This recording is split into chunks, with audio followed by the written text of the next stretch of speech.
지난주에 제가 우연히 TV를 보다가 그 어떤 가수가 고백을 하더라고요. 자기는 아버지에 대한 상처가 참 많다 그래요.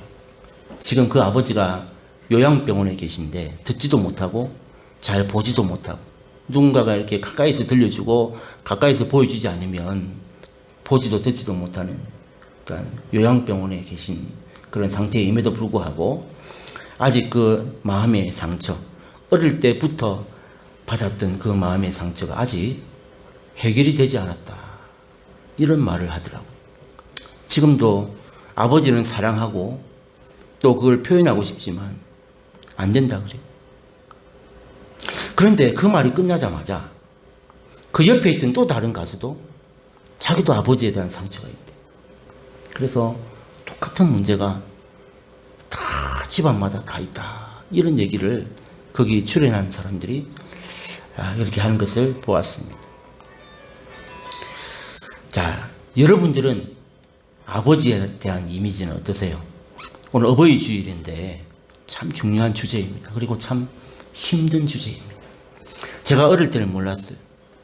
근데 제가 커가면서 이게 정말 힘든 주제구나라는 걸 제가 처음 하고 느끼고 삽니다. 이 부모님에 대한 이 문제는 보통 문제가 아니에요. 참 어려운 문제입니다. 여러분, 아버지에 대한 이미지가 정말 중요해요. 왜냐하면 우리가 가지고 있는 그 아버지의 이미지만큼 여러분, 우리도 언젠가는 나중에 살다 보면 그 아버지 이미지를 그대로 닮아간다는 거예요. 그래서 아버지의 이미지가 정말 중요해요.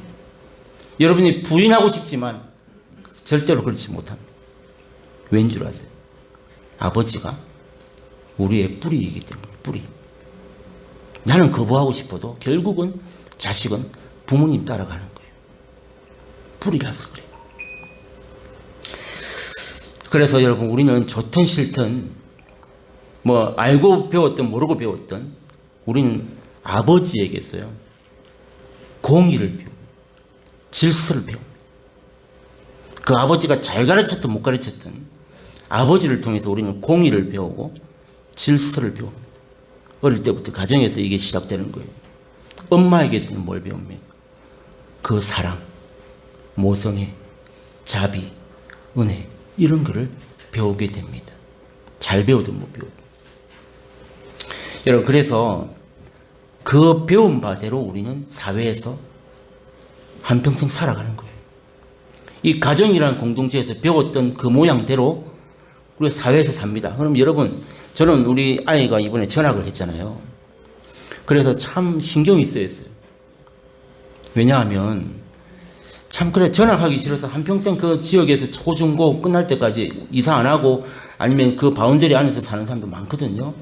제가 왜 걱정을 했냐면 제가 총 전학을 4번을 했어요. 그래서 전학이 어떤 건지 누구보다 잘 알아요. 더군다나 저는 장애가 있잖아요. 근데 어느 일반 학교에 가서 또 거기에 적응하기가 여러분 저는 남들보다 더 어려운 사람이었어요.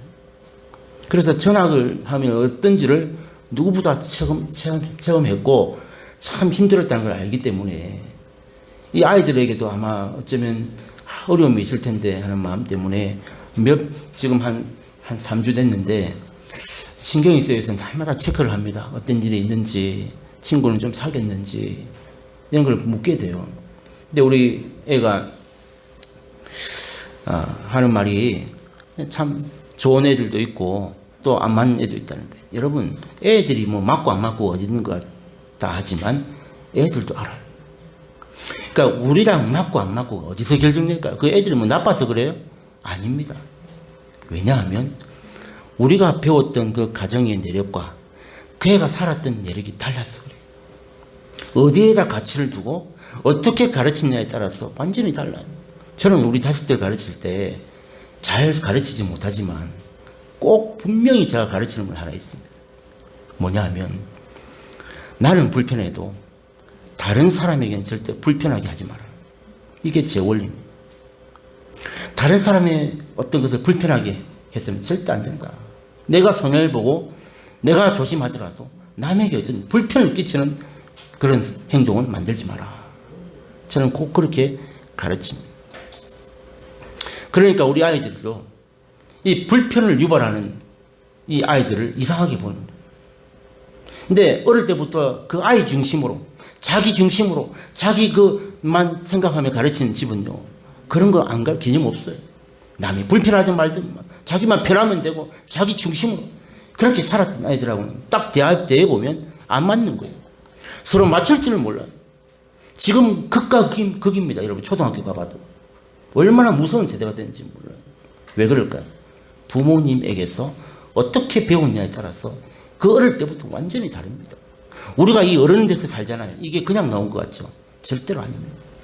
어릴 때 뿌리인 부모님으로부터 배운 모든 것이 오늘 우리의 삶의 현장에서 드러나는 것이라는 것을 여러분 절대 잊어서는 안 됩니다. 근데 여러분, 이 성경에는요, 하나님을 아버지라고 부르고 있어요. 우리도 하나님을 오늘도 기도하면서 하나님 아버지라고 부르잖아요. 그래서 우리가 가지고 있는 이 아버지에 대한 이미지가 사실 우리가 이 하나님 아버지를 이해하는 데 사실 결정적인 역할을 합니다. 우리 아버지 생각하면 뭔가 떠오르는 게 있잖아요. 근데 문제는 그 아버지에 대한 이미지와 존재가 하나님 아버지를 대할 때에 여러분 지대한 영향을 미친다는 거예요. 놀라운 일이에요. 여러분들은 지금 아버지이기도 하고 또 여러분 살아계신 아버지가 계신 분도 있는데 그럼 아버지 하면 어떤 이미지가 떠오르세요? 나는 그럼 또 우리 자식들에게 어떤 아버지일 것 같습니까? 여러분 성경에 많은 아버지가 나오는데 오늘 본문에 나오는 이 다윗이라는 아버지를 선택했어요. 오늘 아버지 다윗에 대해서 살펴볼 거예요. 여러분 이 오늘 본문상 오늘 읽은 내용만 보면 여러분 잘 모르겠지만 이 다윗은 참 훌륭한 아버지였어요. 너무너무 훌륭한 아버지. 왜 너무너무 훌륭한 아버지인가? 오늘 제가 본문을 통해서 그리고 다윗이 했던 그 처신을 통해서 제가 오늘 잠깐 설명을 드리면서 우리가 어떤 아버지가 되어야 할 것인가 라는 것을 말씀을 나누기 원하는데요. 여러분 오늘 이 본문의 내용을 18장의 우리 마지막 끄트머리만 읽었는데 그 앞뒤 전후로 우리 신앙생활 조금 하신 분들은 아마 이 이야기를 대충은 다 알고 계실 것이라고 생각합니다. 제가 오늘 이 시간 이거 전부 다 처음부터 설명하기는 어렵고 대충 안다 생각하고 오늘 말씀을 준비했는데요. 다윗이 특별한 하나님 은혜로 유대의 2대 왕이 되었어요. 사울 다음에 다윗이 이렇게 왕이 되었는데 우리가 잘 알다시피 이 다윗은 역대 왕 중에 최고의 왕이었어요. 다윗과 같이 쓰임받은 자가 없습니다. 그런데 오늘 본문은 이렇게 놀랍게도 그런 다윗에게 아들이 있었는데 그 아들이 지금 어떤 일이 벌어졌냐면 아버지 그 다윗을 배반하고 지금 왕이 되겠다고 반란을 일으킨 사건을 오늘 본문은 다루고 있는 그런 내용입니다. 이해하셨죠? 예, 아버지가 그렇게 잘 나가는 왕이었는데도 불구하고 그 밑에 아들이 지금 반란군을 일으켜가지고 자기가 왕 되겠다고 지금 했던 이런 이야기란 말이죠. 그 아들 이름이 뭔지 아세요? 오늘 본문에 계속 나오잖아요. 이름도 별로 안 이뻐요.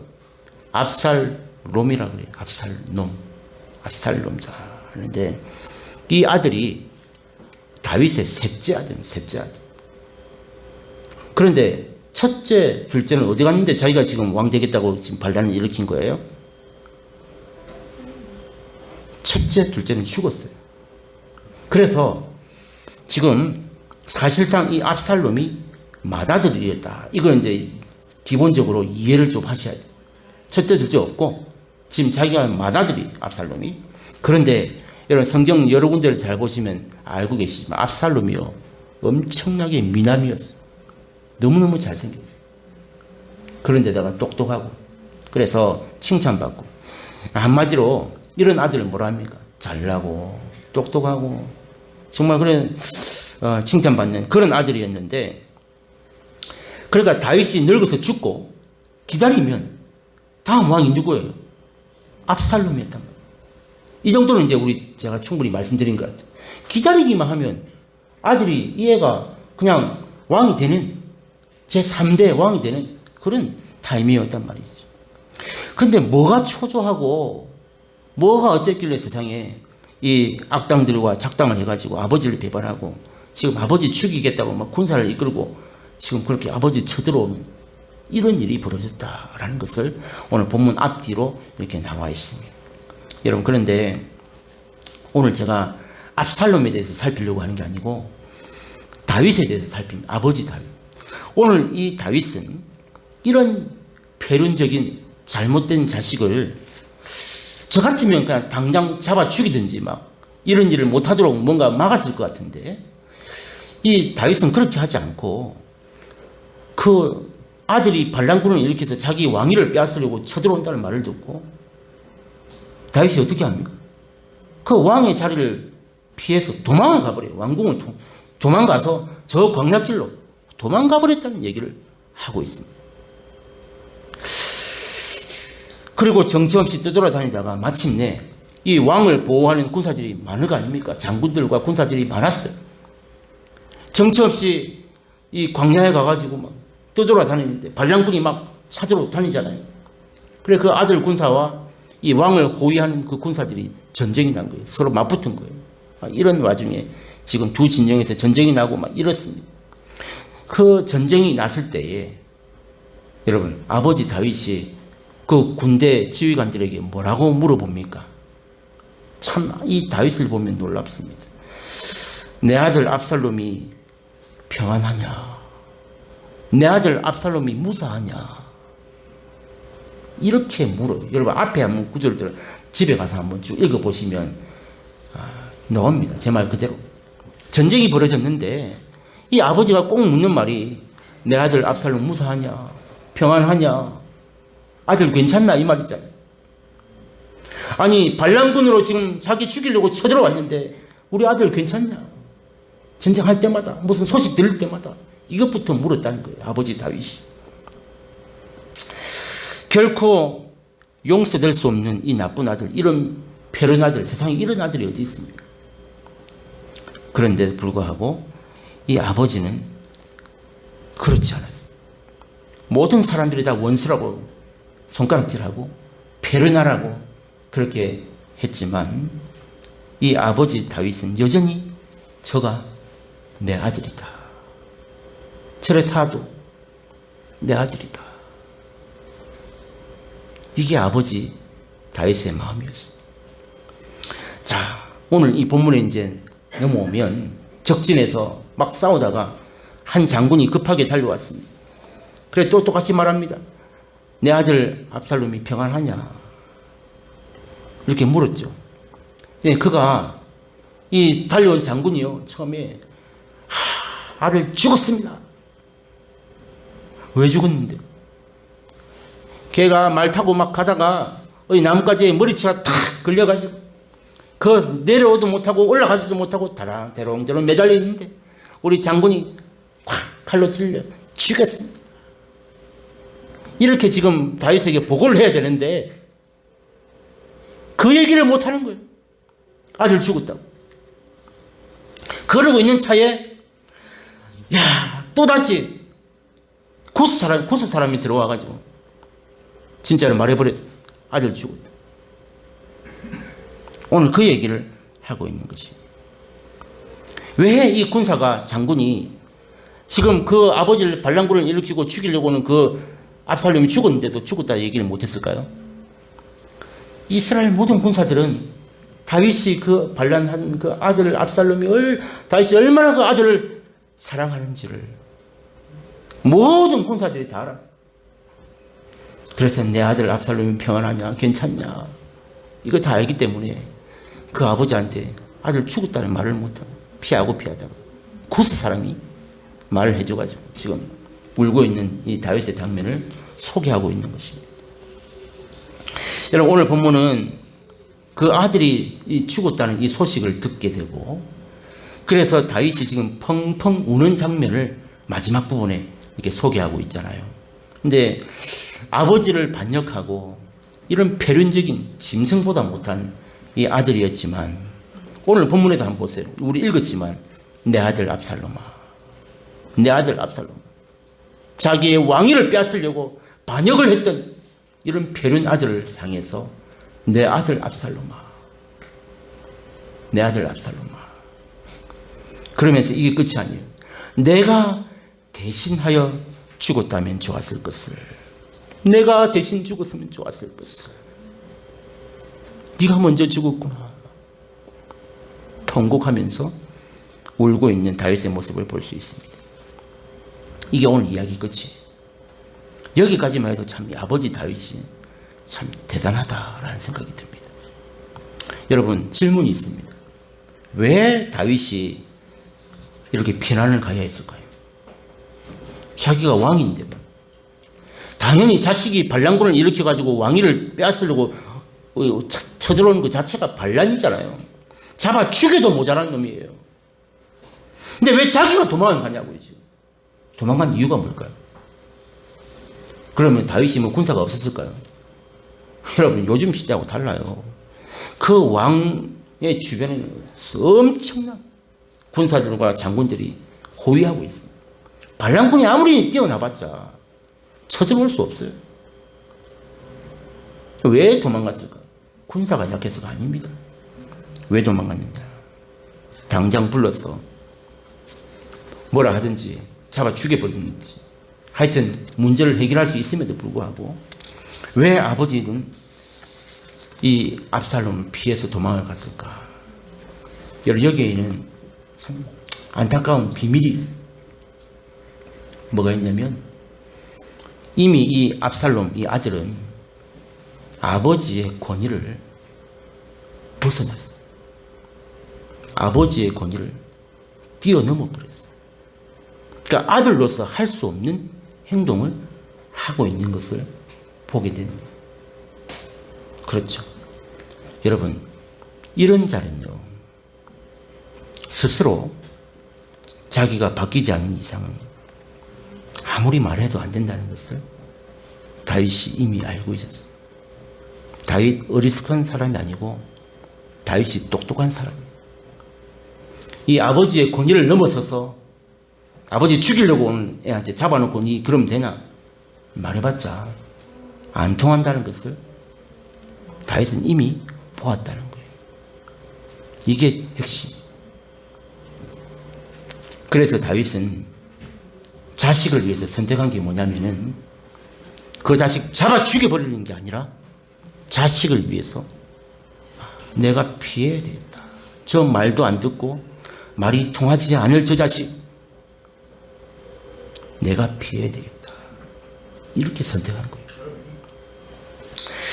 여러분, 여기에는 이 이야기 속에는 내가 피해야 되겠다라고 생각했던 이 이야기 속에는 세 가지의 중요한 원리가 숨어 있어요. 오늘 이 세 가지 원리를 여러분과 잠깐 말씀을 나누려고 합니다. 이미 아버지의 주권을 뛰어넘었어요. 권위를 뛰어넘었어요. 말이 안 통합니다. 듣지 않습니다. 이런 자녀들에게 우리 아버지로서 어떻게 해야 될 것인가? 오늘 다윗이 너무나도 잘 보여주고 있어요. 첫 번째는요, 하나님의 주권을 믿었다라는, 이게 다윗이 오늘 보여주는 첫 번째 놀라운 원리입니다.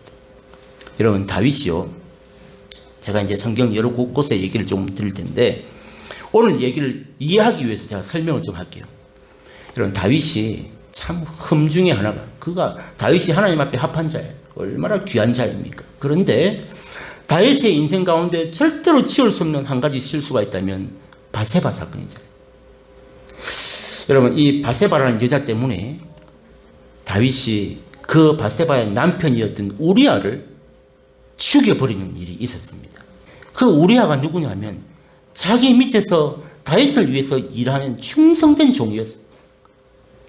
다윗의 말이라면 끄뻑 죽는 그런 충신이었습니다. 우리아가. 그런데 그 우리아의 아내가 너무 이뻤다는 거예요. 그래서 그 우리아의 아내를 취하기 위해서 그 사랑하는 충신을 죽여버린 이 실수를 다윗이 범하게 되었어요. 그래서 나단 선지자가 다윗을 찾아가서 이게 너야? 하면서 비유를 말하는데 그 결론이 뭐인 줄 아세요? 너의 이 죄 때문에 이제 앞으로 너의 집에 칼이 떠나지 아니할 것이다. 이런 예언을 합니다. 나단 선지자가. 그 일로 말미암아 너의 집안에 이제 칼이 안 들어간다. 이런 예언을 했습니다. 그리고 많은 세월이 흘렀습니다. 하나님의 이 말씀은 그대로 이루어지는 거예요. 이제 세월이 흘렀는데 진짜로 어떤 일이 벌어지냐면은 실제로 그 예언대로 다윗 집안의 형제들 간에 다투면서 싸우고 죽이고 난리가 납니다. 다윗 집안. 그럴 때 이 다윗이 이걸 보면서 어떻게 평가합니까? 자, 이게 다 하나님께서 나에게 주신 심판이다. 이렇게 인정한 거예요.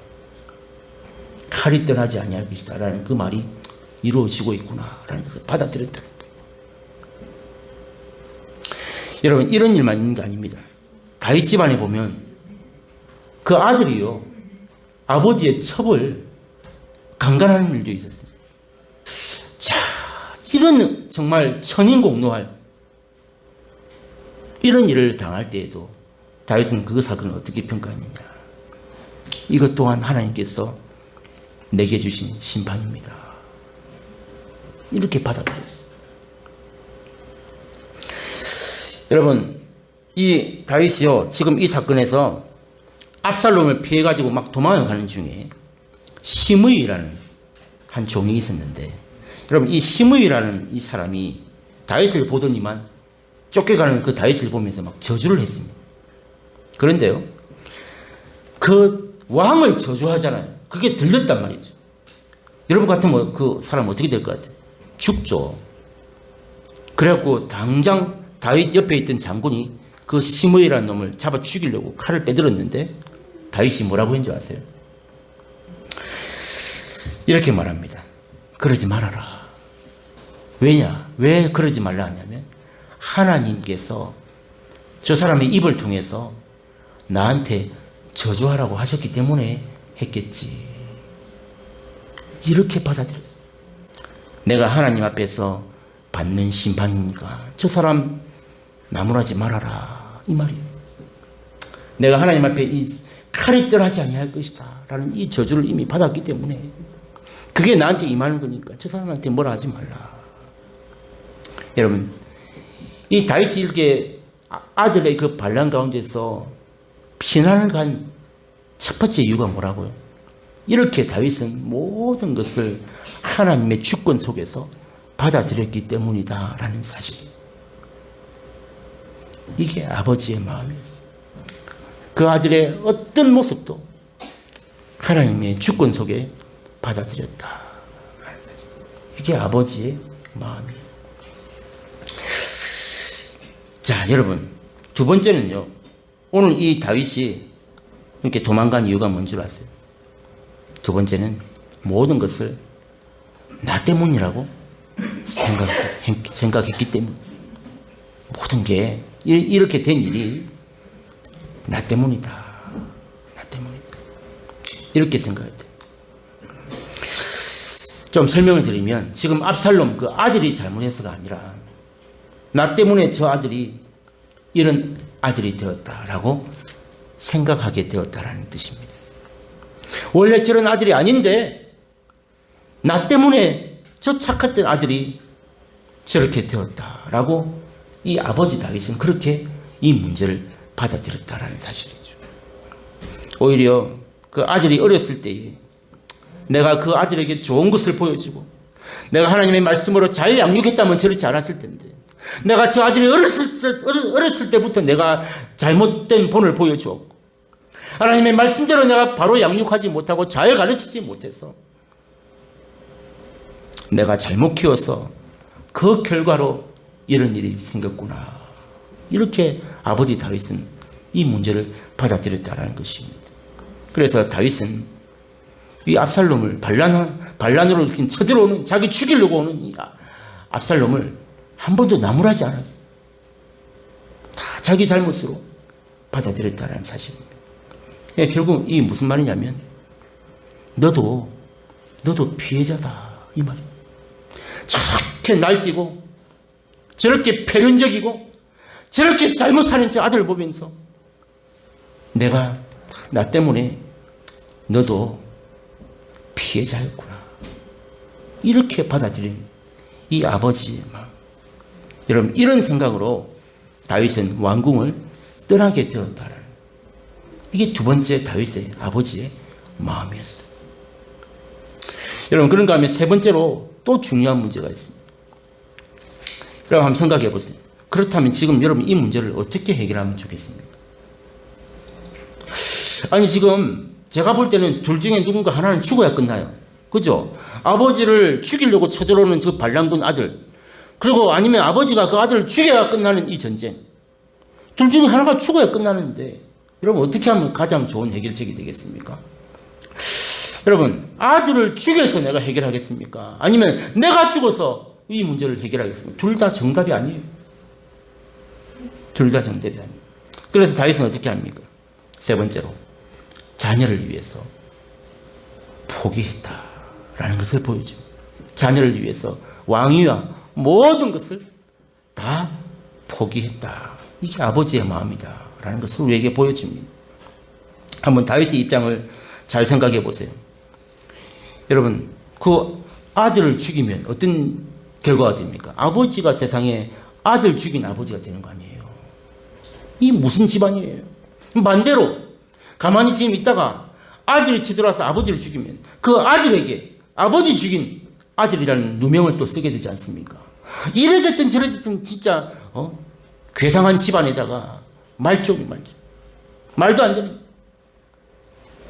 둘 다 아니에요. 그래서 다윗은 아들은 악하지만 더 악한 아들 만들지 않기 위해서 내렸던 결단이 뭐라고요? 모든 것을 포기하고 자기가 그 왕궁을 떠났다라는 얘기를 하고 있다라는 사실입니다. 더 이상 죄를 짓지 않도록 하기 위해서 다윗이 떠나게 되었다. 이게 아버지의 마음이었다라는 것을 보게 됩니다. 여러분, 사무엘하 오늘 18장 여러분 지금 펼쳐놓고 계시죠? 제가 PPT는 안 만들었는데 5절에 보시면 18장 5절에 보시면 그 전쟁 중에 이런 얘기가 또 나옵니다. 어떤 이야기가 있냐면 이 난리 속에 중간쯤 보면 이런 말을 합니다. 나를 위하여, 찾으셨어요? 나를 위하여 젊은 압살롬을 너그러이 대우하라. 이게 여러분 다윗의 마음이었어요. 지금 두 진영이 싸운단 말이에요. 근데 이런 불효자식, 이런 패륜 자식을 놓고도 나를 위하여 내 아들을 너그럽게 대우하라. 지금 누구한테 말이에요? 우리 편, 왕을 호위하고 있는 장군들과 군사들에게 저 아들 너그럽게 죽이지 말라 이 말이에요. 아무리 쳐들어오고 난리를 쳐도 살려놔야 된다. 죽이지 말라. 이런 말. 너그러이 대우하라. 아버지 죽이려는 그 아들을 건드리지 말라고. 절대 건드리면 안 된다. 이렇게 하는 말. 이게 아버지. 이게 아버지. 오늘 다윗의 모습을 보면. 그러고 나서 여러분, 다시 오늘 본문에 오면 오늘 보는 바와 같이 아들이 죽었잖아요. 결국 죽었어요. 반복됩니다만은 압살롬아, 내 아들 압살롬아, 너 대신 내가 죽었어야 했는데, 지금 이러고 있는 거예요. 여러분 지금 내용이 이해가 되시는지 모르겠어요. 이렇게 펑펑 울고 있는 다윗의 모습으로 끝납니다. 여러분 다윗은 끝까지 기다렸어요. 뭘 기다렸을까요?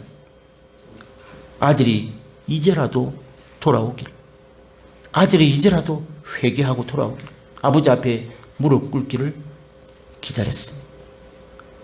그런데 죽고 말았어요. 그런 아들이 뭐가 좋다고 여러분 내가 대신 죽어야 했는데 이렇게 슬퍼합니까? 여러분 이것이 바로 아버지의 마음이기 때문입니다. 아버지의 마음.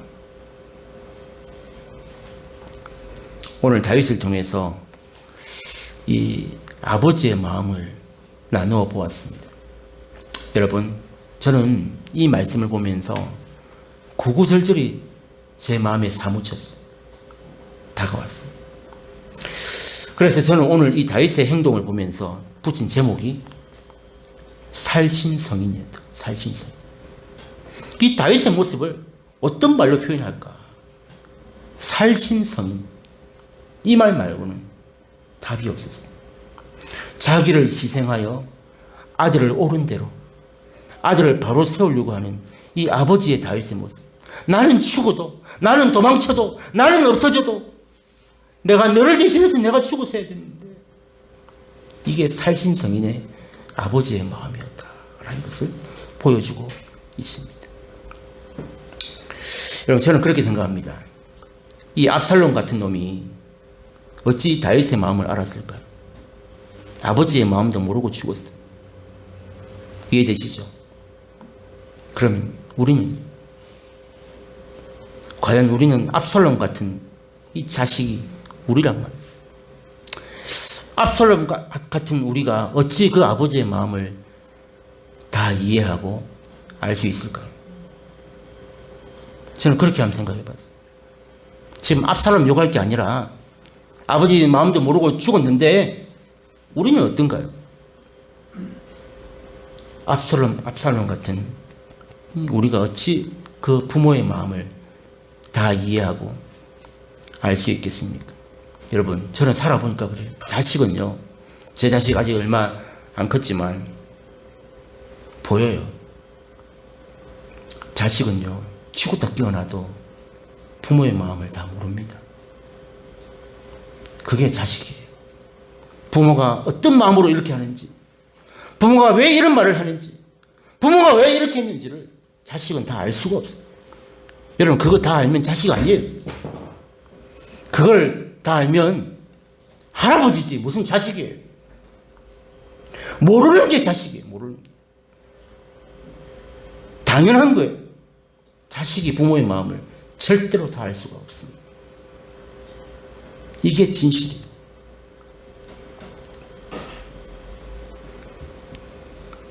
원수 같은 이런 패륜 자식도 아들이라고 그렇게 지금 감싸고 있는 다윗의 모습. 우리 아들 건들지 마라. 저 패륜 저런 자식 남들 다 욕하는데도 우리 아들 건들지 마라. 막 적군이 막 군사들이 올 때마다 우리 아들 평안하냐, 무사하냐, 우리 아들 잘 있냐. 뭐 하는 짓이에요? 아들이 지금 아버지의 그 선을 넘은 것을 몰라서 그래요? 아닙니다. 자식이 부모의 마음을 다 모른다는 것을 알기 때문에 아버지 다윗은 이 압살롬을 향하여 끝까지 기다리고 그 아들이 바로 돌아오기를, 회개하기를 기다렸던 것이죠.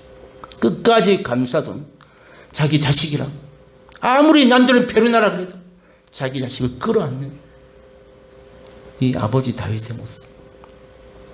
이것이 바로 부모의 마음이에요. 이게 부모라고. 여러분, 하나님도 우리 같은 자들을 자녀 삼아주셨죠. 압살롬 같은 놈이 아니라 우리 같은 놈이 세상에 어디 있냐고. 하나님 앞에서 어떻게 살아야 되는지 알면서도 그렇게 살지 못하는, 내 마음대로 살고 있는 이 패륜 중에 패륜이 우리예요. 그런 자식을 좋다고 자녀 삼아주는 어리석은 하나님이 어디 있어요? 다 아시고 다 받아주시고 다 주셨잖아요. 자기 아들까지. 그 아들을 안 버리면 우리를 못 살리기 때문에 아들까지 죽이면서 이런 패륜 같은, 그렇게 하나님 말씀대로 살아라고 해도 살지 않는 우리 같은 놈들 어디가 이쁘다고 자녀 삼아주시냐고. 오늘 다윗을 보면서 우리 하나님 아버지의 사랑을 보게 되는 거예요. 내가 압살롬 같은 자였어. 더하면 되지. 여기 더 나은 자가 어디 있냐고. 하나님 앞에서, 부모 앞에서. 이 다윗은 인간적으로 대적하지 않았어요. 오직 자식 바로 세우기 위해서 살신성인하는 모습. 여러분, 이것이요, 죄악의 고리, 그리고 가게에 흐르는 그 모든 죄의 고리들을 끊을 수 있는 유일한 방법이다라는 것을 오늘 우리에게 보여주는 중요한 원리가 됩니다. 여러분, 윗대에서 내려오던 그 안 좋은 집안 내력들이 있잖아요. 근데 그건 가만 내버려 두면요. 내가 부인할 수 없는 사실이 뭐냐면 그 가만 내버려 두면 반드시 나 때문에 또 우리 자식에게 그대로 흘러갑니다.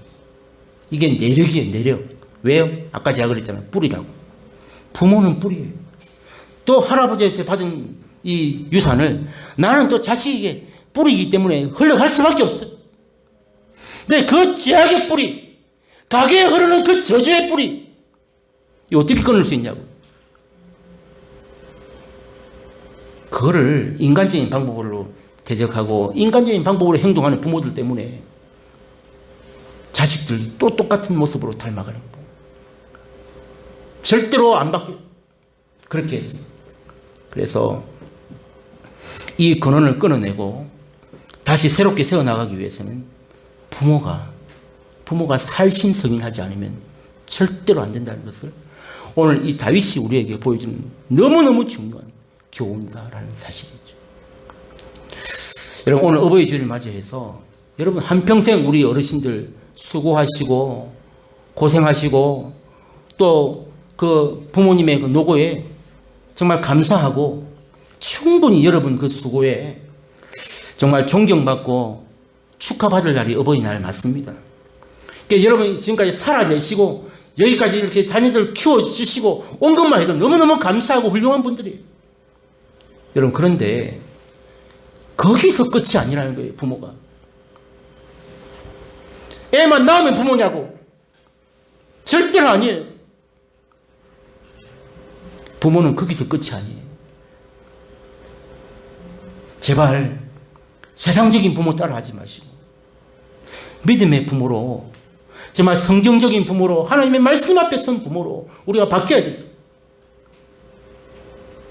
자식 낳아놨다고 그냥 알아서 크는 게 아닙니다. 그게 부모가 아니에요. 여러분, 부모의 사명을 기억하셔야 돼요. 오늘 다윗처럼 부모는 자녀의 거울입니다. 그 자녀를 보면요, 미안하지만 그 부모가 보여요. 이게 진실이에요. 내가 거부하고 싶지만 저 뒤에 우리 아버지가 있다. 여러분 얼굴 뒤에 여러분 부모님이 계시다니까요. 이거 얼마나 중요한 문제예요. 부모가 한 대로 자녀는 따라합니다. 지금 우리가 하는 대로 우리 자식들이 따라합니다. 여러분 마음대로 감정대로 함부로 행동한 그 모든 일들이요, 나중에 자식들이 그 순간이 되면 똑같이 합니다. 그래서 다윗은 내가 지금 그 아들을 뭐라고 말해봤자 말도 안 되는 그 아들을, 그래서 기다렸어. 자기가 도망갔어. 더 죄를 짓지 않도록 하기 위해서. 왜 그랬다고요? 그 아들을 한번 끝까지 기다려보고 그 아들 끝까지 회개하고 돌아오기를. 이게 아버지의 마음이었다. 그게 살신성이. 나는 죽어도, 나는 광야에서 도망을 쳐도 이게 아버지의 마음이었다. 여러분 끝까지. 그래서 부모는 여러분 끝까지 살신성인해. 자녀에게 뭐 바라지 마세요. 물론 그렇다고 자녀가 부모에게 효자하지 말란 말이 아니라, 부모는 내리사랑. 그동안 뭐 뿌려놨으니까 거둔다는 그런 세상적인 심리를 가지지 마시고, 내리사랑. 아무리 해도 자식은 부모를 다 몰라요. 이게 진실이에요. 내리사랑. 끝까지 사랑하고 기다리고 참아내는 것. 이게 부모가 해야 될 역할이다. 사랑하는 성도 여러분, 자녀를 위하여, 가정을 위하여 살신성인의 마음으로 여러분 그 자녀와 가정에 하나의 미랄이 되시기를 부탁드립니다. 내가 하나의 미랄이 살신성인, 썩어 없어지는 것. 이게 부모예요. 이 썩어 없어짐이 없이는 열매를 맺을 수가 없어요. 여러분, 이 살신성인의 모습으로 미랄되기를 다짐하고, 정말 하나님 앞에서 주시는 좋은 열매들, 믿음의 열매들이 주렁주렁 맺혀가는 그런 복된 가문, 그리고 여러분 후 세대들이 다 되시기를 주님의 이름으로 축복합니다.